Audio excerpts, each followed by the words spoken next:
Now let's see what we can learn. So the RNC is not gonna have a new platform. We get that, it's whatever Trump wants. So follow-up question, what does Trump want? What is the second term gonna be about? And so we have a tweet from Annie Carney, reporter, who said he was talking with Steve Hilton, Trump was, and said, I would strengthen what we've done and I would do new things. Oh, good. I have no follow-up questions. I'm gonna write a book on it now. So now that's funny. Here's the funnier thing. She acknowledged this is the 5th time he's been asked the specific question, what are you gonna do with your second term, in just the last 2 months, multiple times by Sean Hannity. Like, it is a comfier environment for him than my bed is for me, and he has not been able to come up with an answer yet.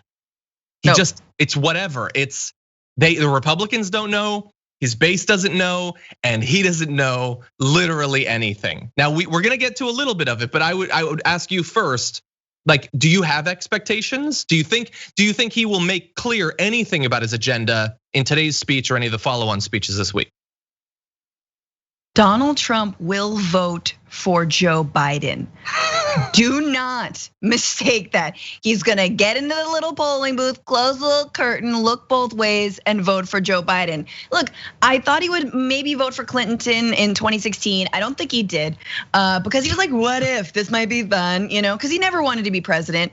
And now he truly does not want 4 more years, to the point where he can't even like regurgitate his campaign slogans for the next 4 years. You're absolutely right. You can't articulate what you want to do. You ramble when you get a softball question from your friend Sean Hannity. All he has to say is more law and order, more police. I don't know. Just do what your campaign is doing. But he's not even doing that. Like, is Stephen Miller not able to help him out on this one? It's not like you don't make a good case, but I need more evidence before I'm gonna believe that. I think dude loves the spotlight, and this is the biggest spotlight that you can have, I think. Hey, we're a democracy. Sure, yes. We're a democracy in America. Let's ask chat. Does he wanna get reelected or doesn't wanna get reelected? I'm curious. I think he wants to. He knows he has power that he can, like, not to do a lot of things because he's not smart enough or curious enough about the world to come up with things to do, but he can take money. He can do that and he can give it to his friends and he can just divert resources to his kids and stuff like that.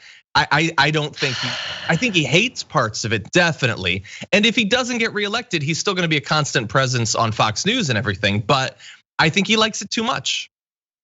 Here's a question, 4 more years of Trump, does he like make, red-hatted kid, like chief of staff, and like make, the sort of like Bonnie and Clyde, KKK Bonnie and Clyde, like, are they part of the cabinet too? Is he picking randos, or does the Trump administration just reset and we go back through everyone who's resigned and written a book? It's like Reince Priebus comes back. Scaramucci. Yeah, exactly. Sean Spicer's there, and we're just like, I mean, honestly, that's what I think is what would happen. Because they'd be like, look, my book, not selling anymore. I Dance with the Stars, gotta come back on this train. Yeah.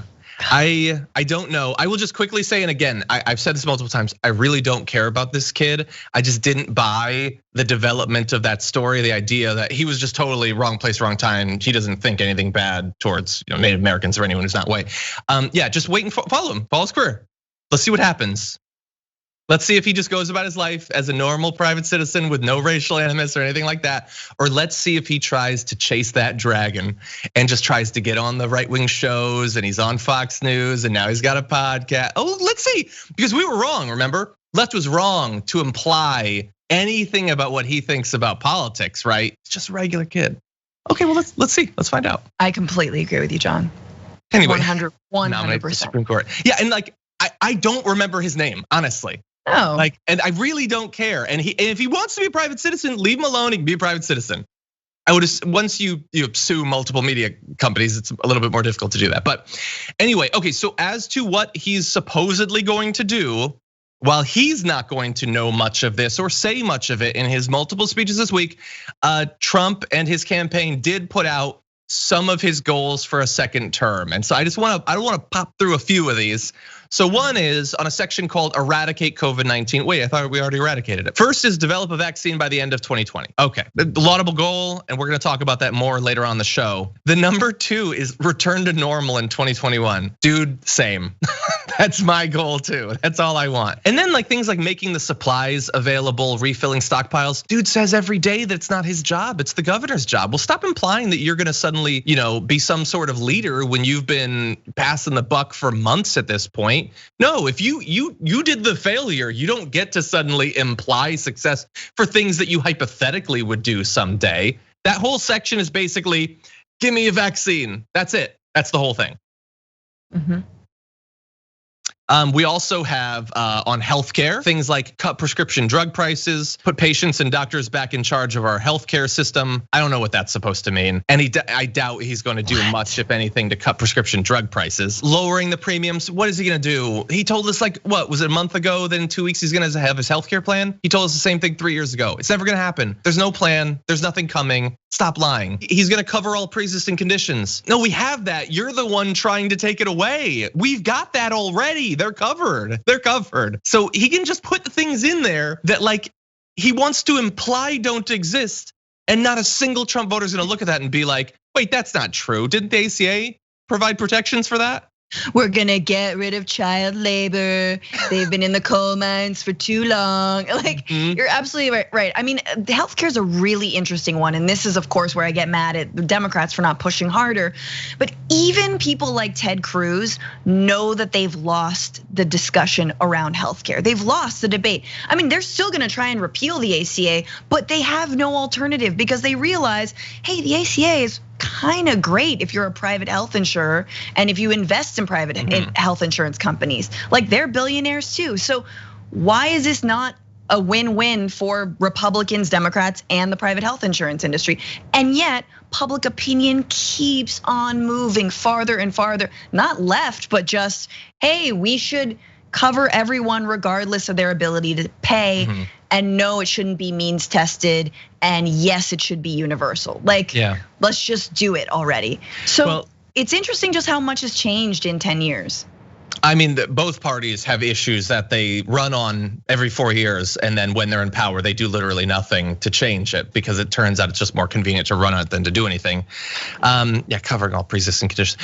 Under a second term, I'm going to develop the horseless carriage. No, we have the horseless carriage. No, we already have that. Anyway, protect Social Security, Medicare. He's gonna like roll out penicillin and just be like, look what we've got. I invented a COVID cure. Like, no, it's not. Spell it penicillin. Yeah, well, penicillin might be a little bit complicated for him. He's gonna pull something out of his easy bake oven and ask for applause.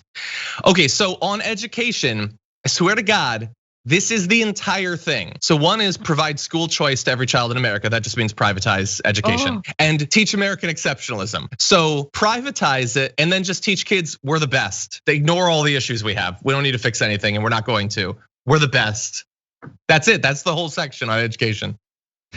And then of course this big section on defend our police. Yeah, it's just, Antifa needs to be brought to justice. All of it, all of Antifa needs to be brought to justice. Everybody. Violent extremist groups. I've literally never heard cashless bail as a thing to be attacked. They're implying that, and like, no, you literally, if you don't have a bunch of money, you're getting locked up. This is the right wing. And cashless bail. I've never heard that. I've never heard that before as a thing. It's a new term. End cashless bail. We just got a little bit of it a week ago. What are you talking about? Okay, we're gonna be tuning in. It's gonna be crazy. I think tomorrow I'm leading the Young Turks coverage of the RNC with Ben Dixon, but we're gonna be doing coverage every night as we did last week. So definitely tune in starting at I think 6 Pacific, 9 Eastern. We're gonna be doing coverage and it's gonna be something. Like, you don't think Don Jr. is gonna like stand behind a giant Q podium or something? It's gonna be. I hope that CNN, MSNBC making podiums. Maybe. I hope that they are ready for this because they're gonna say crazy. They're gonna like not just crazy. They're gonna talk about satanic pedophile cannibals and stuff like that. Like it's Well, this is actually an interesting test for mainstream news networks because many of them have refused to run Trump campaign rallies because of misinformation, et cetera, and racism and stoking conspiracy theories. But are they going to run this whole thing just top to bottom? Are they going to give it the same treatment? Right, and that's the thing is obviously the right will claim that there's bias. Yeah, man. Because you got nut jobs up there and they're spewing racist things and racist coded language. You don't get this. You don't get every night 3 hours of a just, because what they're gonna do in the dead air is they're just gonna fill it with Trump campaign advertisement. Which they're already buying on MSNBC anyway, so pay them for it at least. Yeah, front page of YouTube and all that. Yeah, and are they gonna have that Marjorie Taylor Greene, I think her name is, the QAnon candidate. Oh, one of the QAnon candidates, because they have a Senate candidate as well that won a primary that believes in QAnon. Are they gonna let her speak and talk about Q? You don't think they won't? They got Matt Gaetz up there. Dude's hanging out with Laura Loomer every day now. Is Q like their Medicare for all, where it's just you can allude to it, but you can't say Medicare for all? For the Democrats? I don't know. I mean, that is the future, and some would argue the core of the Republican Party. At some point, they're gonna embrace it even more. Which is the duller Trump son, Eric. Eric, he put up on Instagram a big Q. The image was just a Q with the American flag colors. That's it. He eventually took it down, but he put it up. You don't think Trump is already sort of giving a little wink to QAnon?